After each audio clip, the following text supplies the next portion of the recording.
यानंतर पाहूयात सुपरफास्ट 100 बातम्या। परळीतील महादेव मुंडे हत्या प्रकरणातील 2 आरोपींची उद्या दुपारी नार्को टेस्ट होणार आहे। एक आरोपीची ब्रेन मॅपिंग तपासणी पूर्ण झाली असून आता हत्या प्रकरणाच्या तपासाला नवी दिशा मिळणार आहे। परळीतील व्यापारी महादेव मुंडे हत्या प्रकरणात ब्रेन मॅपिंग आणि नार्को टेस्टमध्ये जे पॉझिटिव्ह येतील त्यांना एसआयटी ताब्यात घेईल। आमचा एसआयटी आणि गृह खात्यावर विश्वास आहे, अशी प्रतिक्रिया भाजपा आमदार सुरेश धस यांनी दिली आहे। जुनी पेन्शन योजना लागू करण्यासाठी शिक्षकांनी सादर केलेले दस्तावेज गहाळ झाल्याचा प्रकार उघड झालाय। अमरावतीच्या अप्पर आयुक्त आदिवासी विकास विभागाच्या कार्यालयातील हलगर्जीपणा समोर आलाय, तर 200 पेक्षा अधिक शिक्षकांचे दस्तावेज गहाळ झाले। बुलढाणा जिल्हा सामान्य रुग्णालय परिसरात दारूच्या बाटल्यांचा खच आढळून आलाय। रुग्णालयाचा परिसर मद्यपींचा अड्डा बनला असून प्रशासन मात्र याकडे दुर्लक्ष करते। मद्यपींमुळे महिला रुग्ण आणि नातेवाईकांमध्ये असुरक्षिततेची भावना सध्या निर्माण झाली आहे। महाड तालुक्यातील कोथेरी धरण प्रकल्पाच्या खळभरणीचे काम प्रकल्पग्रस्त ग्रामस्थांनी बंद पाडले। लाभ क्षेत्राचे फायदे आणि 100% पुनर्वसन झाल्यानंतर खळभरणी करा अशी मागणी प्रकल्पग्रस्त ग्रामस्थांनी केली आहे। सांगली महानगरपालिकेकडून सुरू असलेली अतिक्रमण हटाव मोहीम सलग दुसऱ्या दिवशीही कायम आहे। नागरिकांचा विरोध झुगारून प्रशासनाने झुलेलाल चौकातील अतिक्रमणे जमीनदोस्त केली आहेत। मंदीच्या छायेत असलेल्या खानदेशातील जिनिंग व्यवसाय आता दुहेरी संकटात सापडलाय। 150 जिनिंगपैकी फक्त 50 जिनिंग सुरू आहेत। यामुळे 3 ते 4 हजार मजुरांवर बेरोजगारीची वेळ आली आहे। दरम्यान बांगलादेश अमेरिका करारामुळे कापूस निर्यातीवर मोठा परिणाम होण्याची भीती सध्या व्यक्त केली जाते।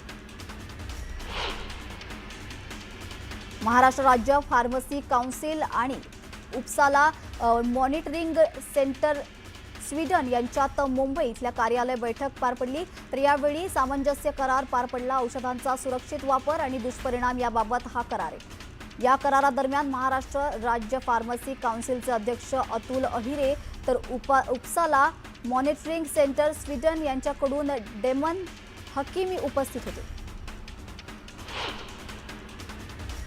अहिल्यानगरच्या सावेडी उपनगरातून एक धक्कादायक घटना समोर आली आहे। गुलमोहर रस्त्यावरील नवले नगर परिसरात पोटच्या मुलानेच आईची हत्या केली आहे। घरगुती वादातून हत्या झाली असून आरोपी मुलाला पोलिसांनी ताब्यात घेतलंय। सांगली जिल्ह्यातील नांद्रे सांगली राज्यमार्गावर नावरसवाडी या पुलाच्या वळणावर 4 चाकी वाहन उलटल्याने अपघात झालाय, तर या अपघातात 13 प्रवासी जखमी झाले असून यातील 9 जण गंभीर जखमी आहेत। इथे घेऊयात एक छोटासा ब्रेक, कुठेही जाऊ नका, पाहत रहा।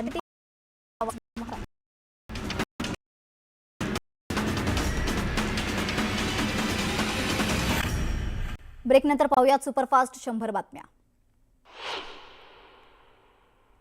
अहिल्यानगरच्या सावेडी उपनगरातून एक धक्कादायक घटना समोर आली आहे। गुलमोहर रस्त्यावरील नवले नगर परिसरात पोटच्या मुलानेच आईची हत्या केली आहे। घरगुती वादातून हत्या झाली असून आरोपी मुलाला पोलिसांनी ताब्यात घेतलंय।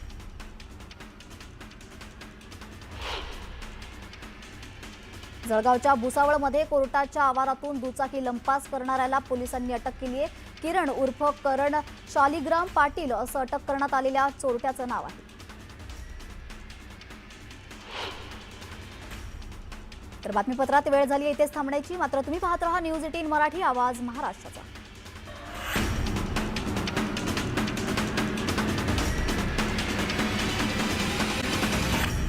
ब्रेक नंतर आता आणखी एक महत्त्वाची आणि मोठी बातमी समोर येते। धाराशिव जिल्हा परिषदेच्या अध्यक्षपदावरून शिवसेना आणि भाजपात राजकीय युद्ध सुरू असतानाच राष्ट्रवादी कार्यकर्त्यांनी राष्ट्रवादीला अध्यक्षपद द्यावं अशी मागणी केली आहे।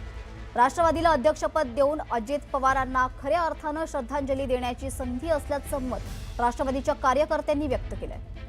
याबाबत उपमुख्यमंत्री सुनेत्रा पवार आणि वरिष्ठ नेत्यांना पत्र लिहून मागणी केली जाणार आहे। आदरणीय अजितदादांनी आपल्या हयातीमध्ये राणादादा असतील किंवा शिवसेनेचे नेते असतील त्यांना वेळोवेळी पक्ष विभिनेश बाजूला ठेवून जिथं जिथं शक्य आहे तिथं त्यांनी सातत्यानं प्रामाणिकपणे एक विकास दृष्टिकोन डोळ्यासमोर ठेवून मदत केलेली आहे.